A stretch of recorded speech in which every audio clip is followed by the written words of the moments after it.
Hey guys, Louie here. Well, I'm going to continue on with my beginner series. I've been meaning to update this for a while. So for those that are just getting into this hobby of stacking, collecting, I have 7 things for you that I think most people would agree are true, but could really help you out in getting your thoughts organized if you're just jumping into this and trying to figure out what to do. So let's go ahead and go. Okay, I'm going to go off the cuff here a little bit, so bear with me. Number 1, let's say you've decided to start stacking something. The first thing I would suggest is don't just start doing impulse buys. Definitely don't go out and buy a monster box of Silver Eagles, you know, if that's your entire budget. Just stop for a second. What you're going to want to do is establish a budget, okay? So the more successful stackers are those that they space out their buying, and I'm not saying average into the market, you know, like that. I'm saying make your buys strategically over time. Don't buy everything all at once, all right? It will just help to slow you down. Things are urgent, but they're not so urgent that you should go out and make a bunch of mistakes because every little thing that you do wrong will cost you money or opportunity. So I'd suggest setting yourself a budget over time in terms of how much of your nest egg you want to invest or of your income you want to invest. You need to set a percentage maximum. Don't put all your money in precious metals. Just figure out what your percentage is and create that budget for yourself. Okay, I recommend 10% personally. Number 2, watch spot. The spot silver price of silver or gold will it will adjust all over the place, and if you are operating over time, you have the ability to pick the lows rather than you know, possibly jump in at a high. Picking the lows, well, that's a difficult thing, but it can certainly be done. You get a feel for it over time. When you are buying, watch the premium. All right, the only thing that matters, I mean, once you know what you want, the only thing that matters is how much over spot you pay for it. So that can be 0. There are lots of techniques to get precious metals at 0 over spot. I have dozens of videos like that. Watch your premium wherever you're buying from. You know, is it $1? Is it $2 over on silver? Is it $5 over? Is it $10, $30 over? You know, now you're into collecting, right? We're talking about stacking here. I'll get to collecting in a minute. So watch that spot, silver or gold, and if your budget tells you to, go ahead and jump in. When you think it is lower as opposed to higher, watch the premiums though, because they change over time. And generally one coin is just like another coin, doesn't matter where you buy it from.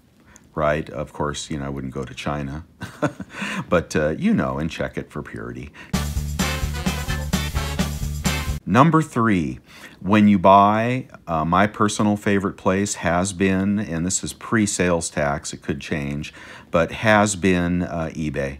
So I buy quite a bit from Provident. I buy some from AppMex, and I've bought from, you know, every one of the major bullion houses. But on eBay, you can use your credit card.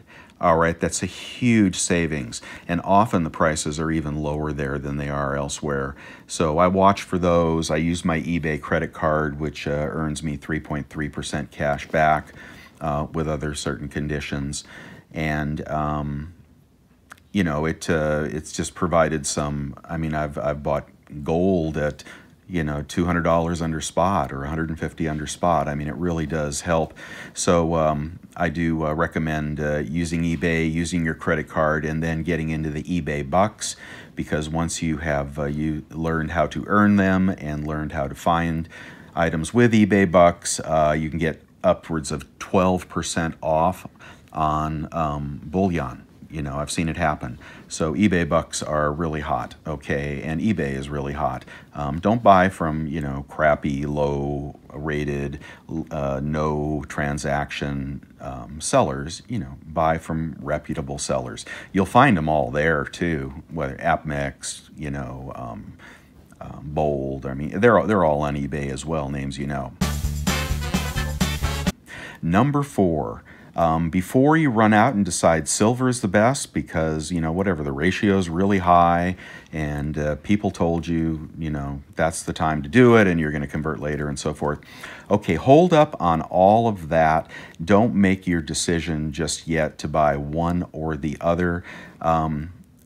I highly recommend a diversified portfolio, and for purposes of this video, let's just call that silver and gold. And I don't care if you set it at 50-50% or you set it at 90-10%, but I highly recommend, or 10-90. I highly recommend getting both metals because you'll want to have some of both. Just trust me on that one. And but the one you like the least, buy the least of. Okay, number 5. No collecting.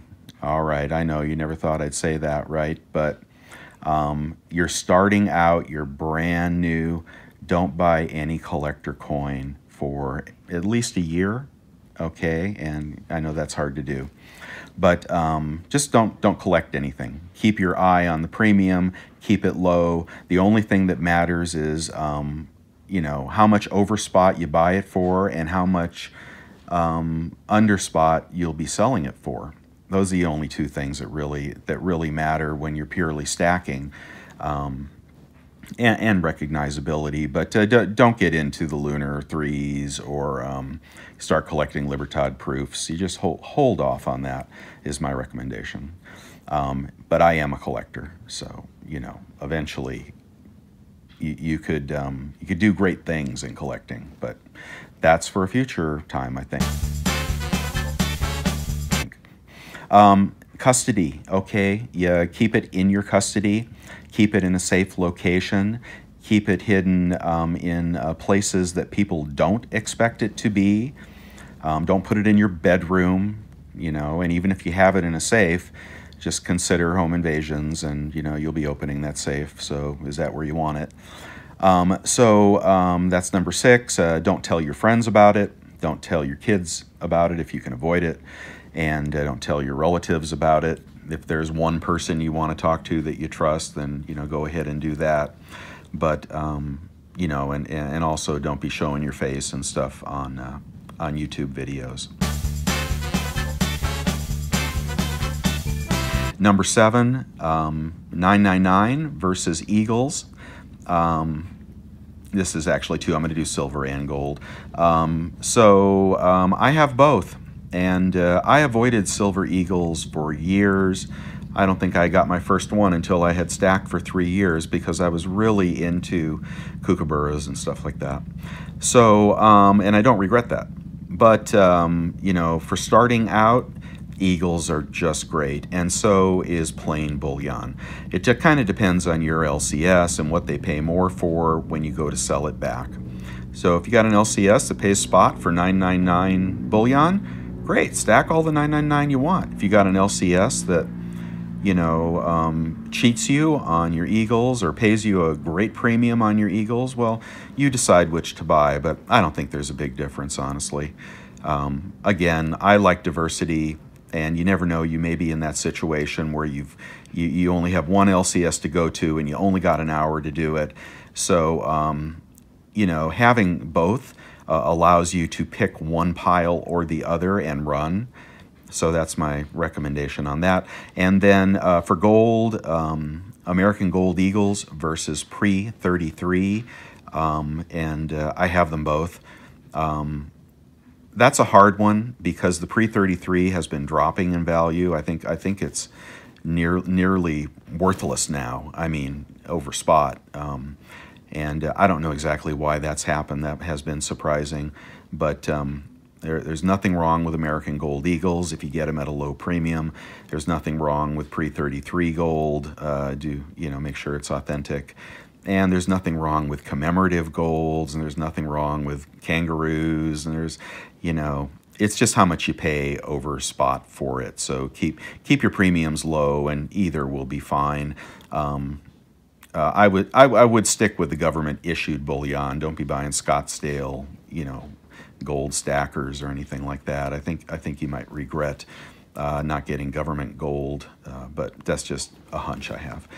So anyway, those are my 7 top things. I hope you got some value out of this, and please put any questions you have down below. I was just trying to keep this one short. All right, you guys take care. Louie out.